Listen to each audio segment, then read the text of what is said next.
Bună seara, doamnelor și domnilor, vă spune Ruxandra Săraru, care vă invită la o ediție specială a emisiunii Oameni care mișcă România. Ne aflăm în sediul unei companii care a mișcat, mișcă și va mișca, sunt convinsă, România. Ne aflăm la compania OMV Pentrom, al cărei director general, doamna Cristina Verchere, CEO, a fost atât de amabilă să ne primească. Și voi începe acest dialog cu o femeie puternică, frumoasă, deșteaptă, zâmbitoare și plină de voința de a mișca lucrurile pentru România, cu o întrebare simplă. Before we start, I would like you to thank you for the opportunity to meet you at your place at the end of the busy working day. Good evening. Good evening. And I want to ask you first question is about your citizenship. Are you British, American, or both? I'm both. I am both British and American. My father is British. My mother is American. I hold citizenship in both. And I would say my life started probably more influenced by the British side, but my working career probably more influenced by the American side. So I consider myself shaped by both cultures. But I'm probably more English than I am American, and I eventually realized this because when it comes to sport, I support England. So at my heart, I'm not just British, I am English. What about Verchere? It's a French name? It is a French name. Comes back in many generations back in the family in the 1800s. So there was Albert Marc Verchere, and he was Swiss. He also got Swiss citizenship. He traveled the world, and he ended up in Scotland, and that's where my father is actually from, is Scotland. So this is how what is French ended up in Scotland, and this is how I am. Therefore, I have a French surname. Please tell you a few words about your childhood and some models from your childhood, because I heard you had a fantastic childhood. I had a very international childhood. My parents, with the whole family, moved abroad when I was 1. So I have lived in Hong Kong and Japan and the US as a child, but then I came back and did my secondary education in the UK, which is why I think I feel very, very British in that.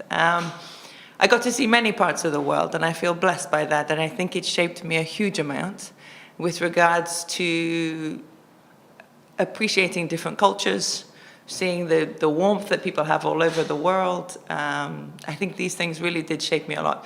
I also went to boarding school for 4 years, and I think this shaped me probably from the resilient side. It was a tough period to be away from home when you're young, but it gave me a level of resilience, and I think the combination of international travel combined with resilience has shaped a lot the way I look at the world. Cristina, if I think about it, your father was like me, a journalist. And what did that mean to you? It is a very, very hard, but very beautiful profession. Mm-hmm. I think my father, which I think was shaped by his profession, he taught me curiosity and open-mindedness.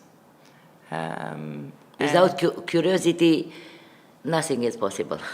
I think so, yeah. I think as I've chosen a life to move around many different cultures, I think curiosity is what drives you. I think it also shows interest in what makes people think, why are things the way that they are. So, and I think he absolutely, through his profession, taught me that, and my sister that as well. So, and I am grateful to him for that. You have an elder sister. Yes, I do. And you are very linked. Yes, together. We are very linked together. So. And you have 2 nephews. I do. Very linked with your nephews. Yes. 2 boys. 2 boys. They are 14 and 16 years old. They are taller than me and my sister now already. So they're teenagers. We need to accept that. Shaping to be nice young men. But yes, they are very important. I haven't seen them since February because of the lockdown and travel restrictions. So, but we FaceTime a lot on that. So I was talking to my sister last night. So we talk often. Returning to your years and maturity, in how many countries did you work? So I have worked in 5 countries. I've lived in 8 in total, and I've worked in 5 different countries, including Romania. The last was Indonesia. Mm-hmm. Yes. A fabulous country. Yes, it was an amazing place to go, and a great opportunity to get to live there. I got to live there for 4 years.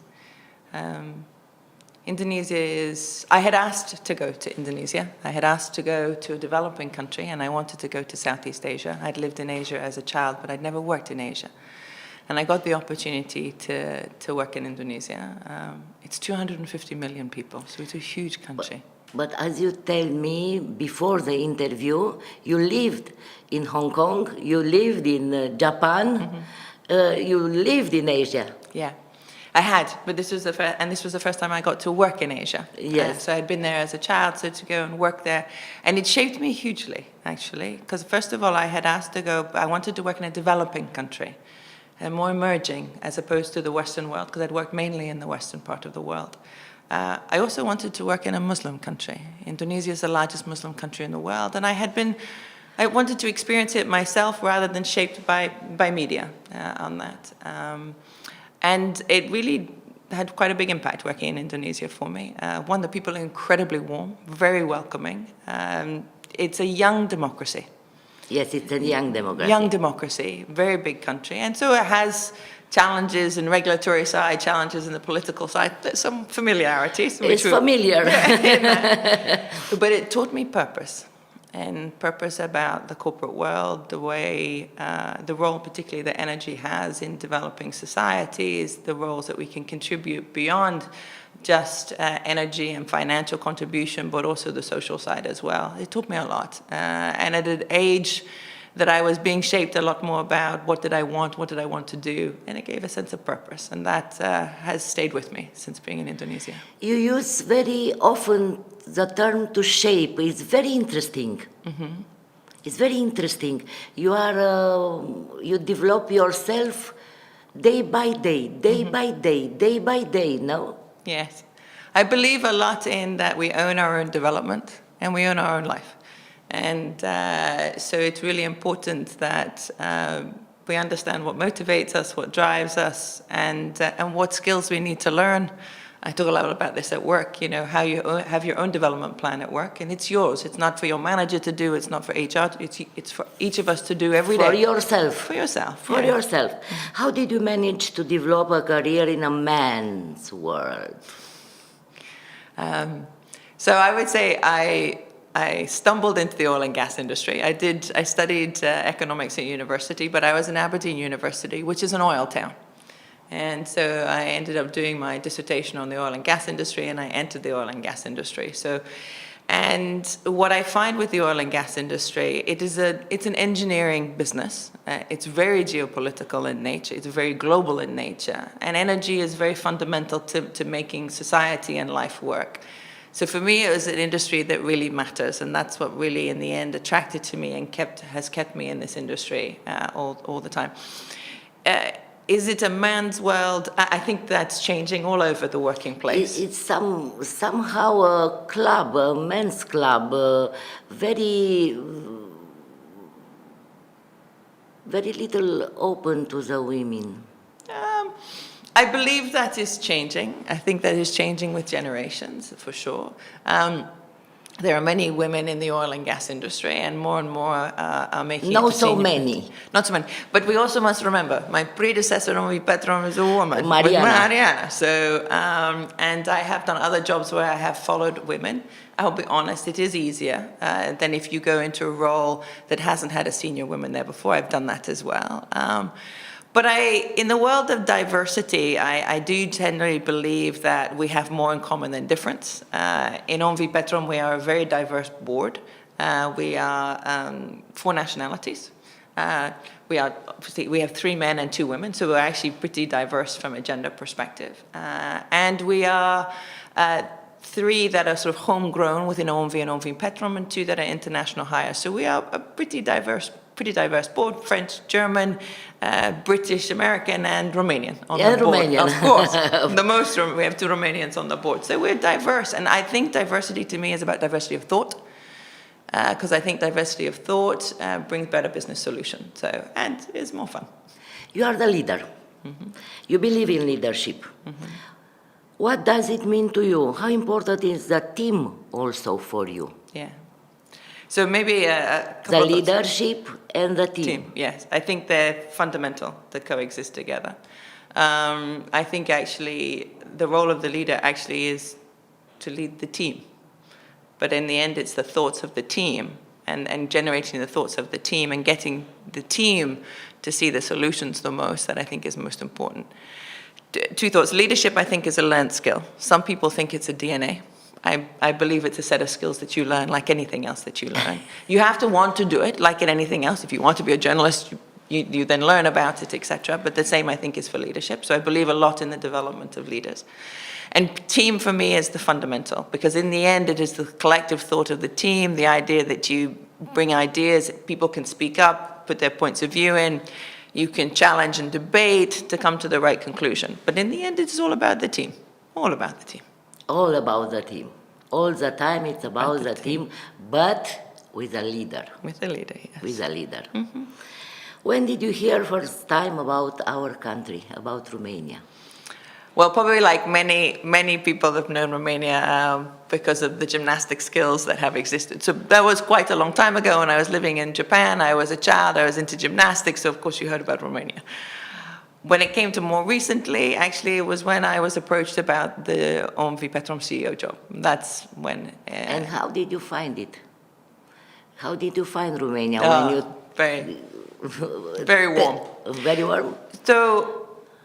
The way I like to talk about it is that the people have been very welcoming, very, very welcoming indeed. And I wasn't sure, I'm taking over, a big CEO role of it's a very big company within Romania. So to have a foreigner leading it, I was wondering how people would feel. But people have been very, very welcoming indeed, very warm. I think you have a beautiful country. A beautiful country. And about the people? Yeah. The people are warm, they're friendly, they're Latin, they like to laugh a lot. But they work hard. We have people who work very hard and have a good laugh at the same time. You have a sense of humor, which I've seen shown in many ways. You can find humor in some of the darker situations for that. So no, it's been it's very nice to call Romania home. It's very nice to call it home. You are a runner. I am, yes. Have you traveled a lot in Romania? Yes, not so much running, but I have. Last weekend was in Transylvania, so I've been around Transylvania a few times biking. It's a beautiful countryside. I've been skiing in Sinaia. Only in Transylvania? Biking so far in Transylvania. Then I've been skiing and I went hiking in the mountains a couple of times. And then I have 2 plans this summer. One to go to the Danube Delta. August, I think it will be a bit warm, but it should be okay. A little bit warm. Yeah. In and August. Then Maramureș in the northern part, probably to go biking in September. So. And I invite you in Oltenia. Yes, you said, and I will For the monasteries. Yes. And originally, actually, my mother and her husband were due to come in May. And we were going to do Danube Delta and the monasteries. This was our plan, but obviously she lives in the States, so there's no flying from the States at this point. Are there differences in terms of gender diversity in Romania compared to other countries you're working? So as we said earlier, particularly in the oil and gas industry, it is by nature a more male-dominated industry. But one of the reflections I've had in coming to Romania actually is there are very, very many strong senior business women in the community here. And I would say that's different from most other countries. And when I talk to people, people talk about some of the equality and education system during the communist era, and this has, I think, enabled some very strong women in the business community. I think as we were talking about earlier, the one thing that I think that differentiates Romanian women is their courage. Courage. A lot of courage. A lot of courage. Yeah, a spirit of adventure. Yes. And determination on that. And I see that endurance. To endure. Yes. very strong, Very strong, Yeah, very very strong. strong here. So yeah, that's very nice to see. And our goal, obviously, is to keep nurturing that in the company. We have sort of almost 30% of women at the level 1, level 2, and we need to keep expanding on that and growing the talent within the firm. We're an engineering firm by nature, and so part of it is how do you make sure enough girls are interested in coming into engineering and then interested in coming into the energy field. So, but we work hard to attract the young talent into our sector. How did Romania start the Green Deal journey? Yes. It's a subject you'll love very much. So I think that this is a really important thing that's happening in our sector with regards to the energy It's the transition. future. Yeah, it's absolutely. It's the present and the future. So from a specifics perspective, obviously there is the integrated national energy and climate change plan. All EU countries are creating these plans from 2021 to 2021 to 2030, and Romania is the same. And at the heart of that, I think, is energy security and a diversification of energy sources. I think second is actually decarbonization of power. Wow. This, I think, so both energy sources looks a lot at natural gas as well as renewables. Likewise with decarbonization, a reduction in coal, increase in use of gas and also of renewables, expanding the electricity capacity in the country and also increasing mobility through expanding the charging network as well, but also looking at CNG as a role in transportation as well. So the plan is in place. It's now in dialogue with the European Commission with regards to meeting climate change goals. So I think it's very important to have that plan. It's very important, I think, to put key milestones underneath it, clear transparency to the funding mechanisms behind it. And then it's a plan and you work the plan to be able to ensure delivery. Because it's one thing to have a plan. The most important thing is to be able to deliver the plan. How do you see our oil and gas legislation? So I've probably been generally. I've been quite vocal in this space. I think in the investment climate, because Romania has a really unique opportunity with the Black Sea. One many countries would really strive to see if it was possible to have. And I think what's really important here is the ability to attract the investment that's needed. And that comes from predictable and competitive legislative, fiscal, and regulatory environment. So the fundamentals are there, but they need to be updated and amended to ensure that the investment can come in. What is amazing about Romania is it has such a long history of oil and gas. I mean, it's been an oil and gas economy for a long time. It's changed over time, and it has a very strong future ahead. The future will be different than the past because it'll be very focused on gas, very focused on the offshore. These are deep water developments. This is different. But there is a next chapter in the energy sector for Romania. At the heart of this is investment, and at the heart of this right now is predictability of legislative side. What decision would you make if you were to run the oil and gas sector? Yeah. One decision, one important. I would enable the development of the Black Sea. I would enable the development of it. And why do I say that? You could say, oh, you won't be better. And of course you say that. No, it's the start.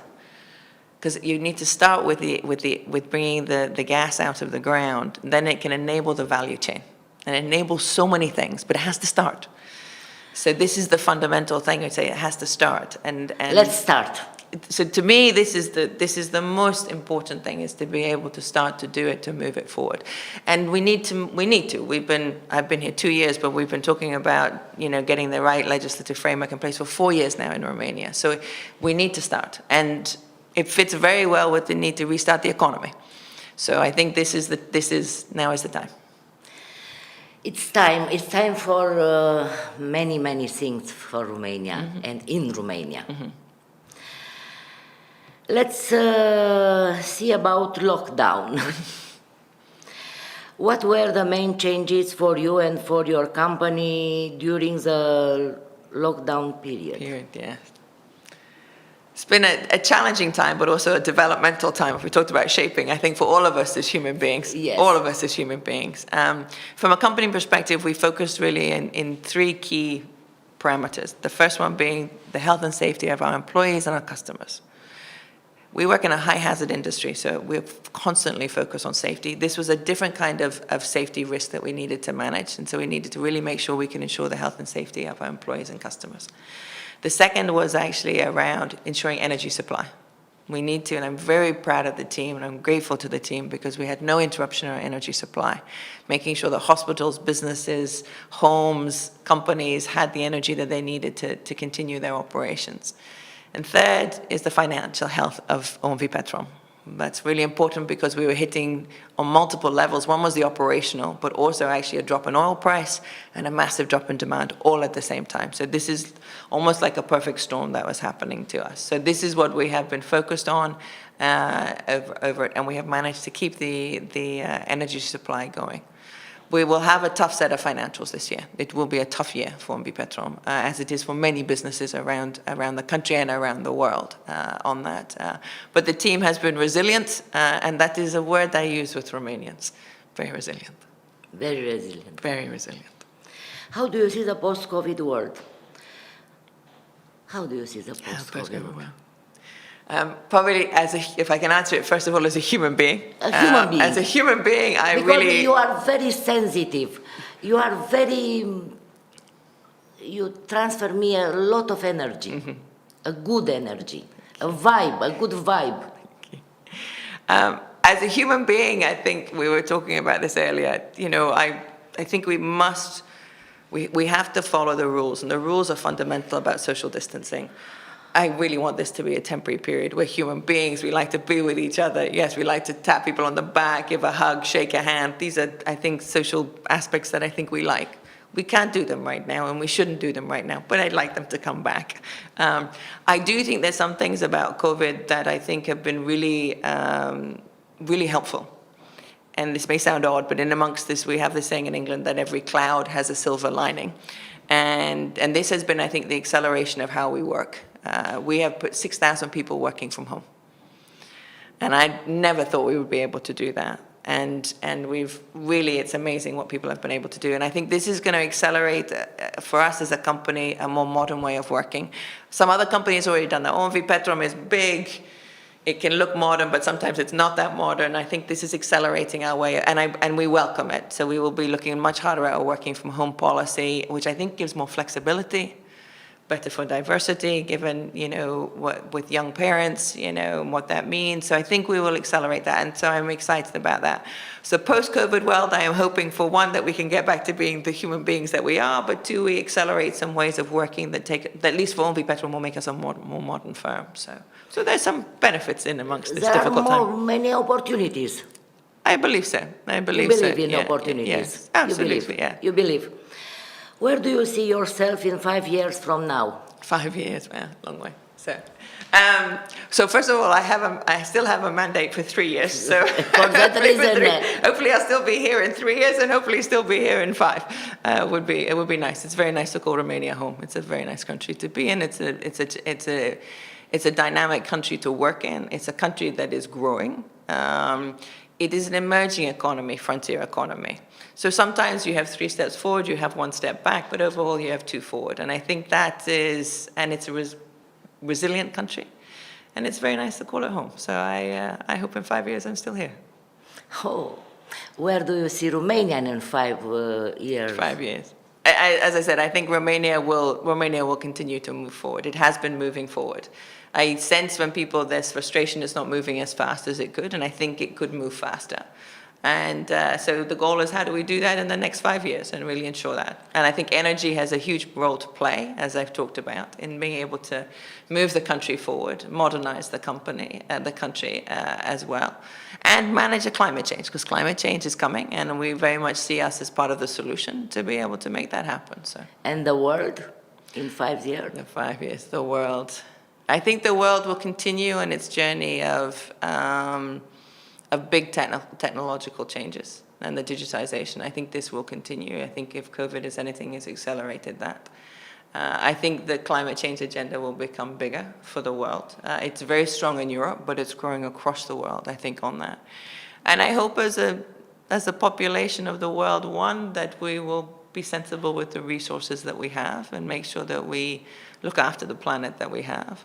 And two, I watch for that we still say caring about each other. There's at times a nationalistic and populistic agenda, and believe in patriotism, but I also believe in globalization. Step by step, we are at the end. Do you have a message for your employees?